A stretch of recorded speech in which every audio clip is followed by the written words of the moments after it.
गेले कित्येक महिने आपण एका नेत्याला अत्यंत शांत, संयमी आणि काहीशा डिफेन्सिव्ह मोडमध्ये पाहत होतो. ते म्हणजे कोल्हापूरच्या राजकारणात मुरलेले राजकारणी अशी ओळख असणारे राज्याचे मंत्री हसन मुश्रीफ साहेब, जे आता अचानक आक्रमक झाले आहेत. आज आपण याच गोष्टीचे सखोल विश्लेषण करणार आहोत. गेले काही महिने राजकीय कोंडीत सापडल्यासारखे वाटणारे, स्वतःच्याच मित्रपक्षांचे टोमणे ऐकून घेणारे हसन मुश्रीफ साहेब आज अचानक गोकुळचे सुमारे 2000 ठराव हातात आल्यावर महायुतीचा मोठा भाऊ म्हणून कशी डरकाळी फोडत आहेत. मुश्रीफांच्या बदललेल्या बॉडी लँग्वेज आणि राजकीय खेळीचा नेमका अर्थ काय? चला तर मग या राजकीय पटलावर मुश्रीफांच्या चालीला डिकोड करूया. नमस्कार, मी हर्षवर्धन मोसले, सकलम मध्ये आपले स्वागत आहे.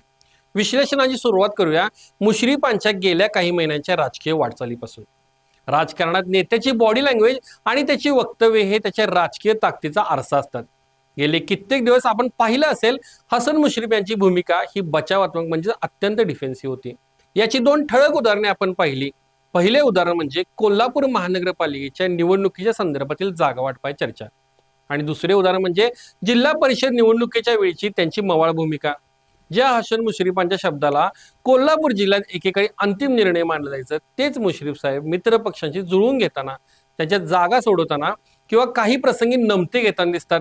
त्यांच्या वक्तव्यात पूर्वीसारखा तोरा नव्हता आणि त्यांच्या बॉडी लँग्वेजमध्ये एक प्रकारचा दबाव स्पष्ट जाणवत होता.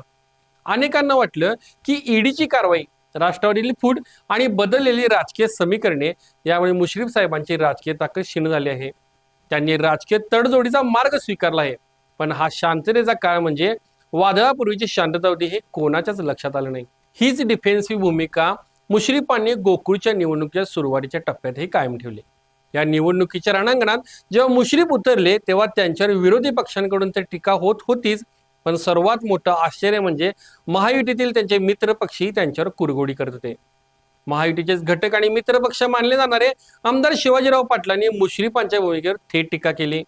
तेव्हा मुश्रीफांसारख्या आक्रमक नेत्याने त्याला सडेतोड उत्तर देणं अपेक्षित होतं, पण घडलं भलतंच. मुश्रीफांनी अत्यंत सावधगिरीने, संयमाने आणि 2 पावले मागे घेत शिवाजीराव पाटलांच्या टीकेला उत्तर दिलं. त्यावेळी कोल्हापूरच्या राजकीय वर्तुळात चर्चा सुरू झाली की मुश्रीफ साहेब आता पूर्वीसारखे राहिले नाही. विरोधकांचे वार झेलत असताना स्वकीयांच्या टीकेलाही मवाळपणे सामोरे जाण्याची वेळ मुश्रीफांवर का आली असावी? याचे उत्तर त्यांच्या राजकीय कोंडीत दडलेले होते.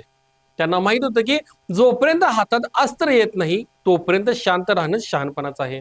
पण राजकारणात कधीही चमत्कार घडू शकतात आणि हे मुश्रीफांनी सिद्ध सुद्धा केलं. अचानक बातमी आली की गोकुळच्या निवडणुकीसाठी हसन मुश्रीफ यांच्या गटाकडे सुमारे 2000 ठराव जमा झाले. आता ज्यांना गोकुळचं राजकारण माहित नाही त्यांच्यासाठी सोप्या भाषेत सांगतो, ठराव म्हणजे दूध उत्पादक संस्थांचा मतदानाचा अधिकार. 2000 ठराव खिशात असणे म्हणजे गोकुळच्या निवडणुकीतील विजयाच्या दिशेने टाकले सर्वात मोठे पाऊल.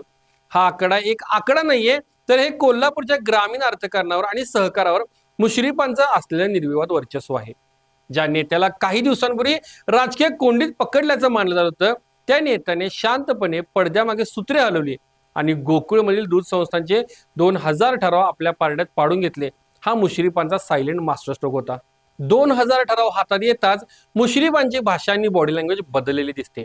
गेले कित्येक महिने जे मुश्रीफ सावध वक्तव्य करत होते त्यांनी अचानक आक्रमक पवित्रा घेतलाय. काल परवापर्यंत मित्र पक्षांच्या टीकेवर मवाळ बोलणारे मुश्रीफ ठराव हातात येतात थेट महायुतीच्या नेतृत्वावर दावा ठोकून मोकळे झाले.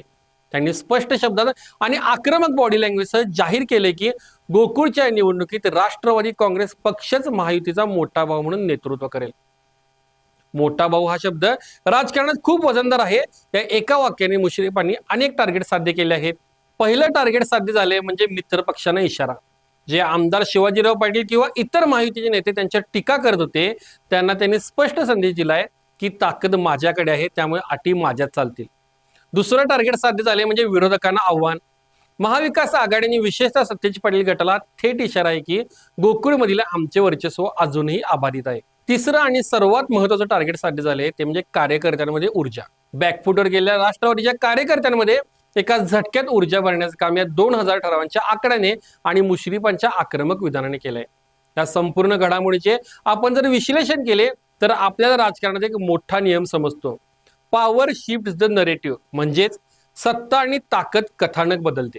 गेले काही महिने मुश्रीफ राजकीय कोंडीत होते, सत्य आहे.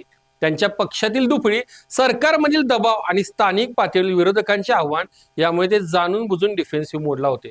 त्यांनी आपली ऊर्जा नाहक वादात खर्च न करता ती ऊर्जा ठराव गोळा करण्याच्या ग्राउंड वर्कसाठी वाचून ठेवली. जेव्हा सामर्थ्य कमी असतं तेव्हा शहाणा माणूस वाद घालत नाही. मुश्रीफांसारख्या मुरलेल्या राजकारण्याने नेमकं तेच केलं. आणि आज जेव्हा त्यांच्याकडे 2000 ठरावांचे सामर्थ्य आले आहे तेव्हा त्यांनी आपला आक्रमक चेहरा समोर आणला आहे. आता ते महायुतीत कोणाचे ऐकून घेणार नाहीत, तर महायुतीला आपल्याच इशाऱ्यावर चालवणार आहेत, अशी दबकी चर्चा आता राजकीय वर्तुळात सुरू आहे. गोकुळची ही निवडणूक आता एका अत्यंत रंजक वळणावर आली आहे. मुश्रीफांनी जरी राष्ट्रवादी हा मोठा भाऊ म्हणून नेतृत्व करले असे म्हणले असले तरी त्यांची ही भूमिका भाजपला मान्य असेल का? कारण भाजपकडे ठरावाची ताकद जरी नसली तरी सत्ता होती आणि आहे, आणि या सत्तेमुळे मुश्रीफ राजकीय कोंडीत सापडले होते.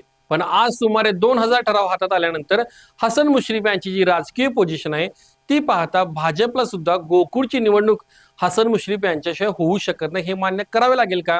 असे खूप सारे प्रश्न उपस्थित होत आहेत, ज्याची उत्तरे येणारा काळ सांगेल. तुम्हाला काय वाटतं? मुश्रीफांचा हा 2000 ठरावांचा आकडा गोकुळच्या निवडणुकीत गेम चेंजर ठरेल का? आणि त्यांची ही आक्रमक भूमिका त्यांना यश मिळवून देईल का? तुमच्या प्रतिक्रिया खाली कमेंट बॉक्समध्ये नक्की कळवा. व्हिडिओ आवडला असेल तर लाईक करा आणि जास्तीत जास्त शेअर करा. भेटूया पुढच्या व्हिडिओमध्ये लवकरच. धन्यवाद. बाबा खूप बोर होतंय, काहीतरी नवीन फ्रेश ऑर्डर करा ना. माझ्याकडे एक सरप्राईज आहे. गोकुळचा आस्वाद परंपरेचा, गोकुळ आईस्क्रीम सोबती प्रत्येक क्षणाचा. गोकुळ आईस्क्रीम.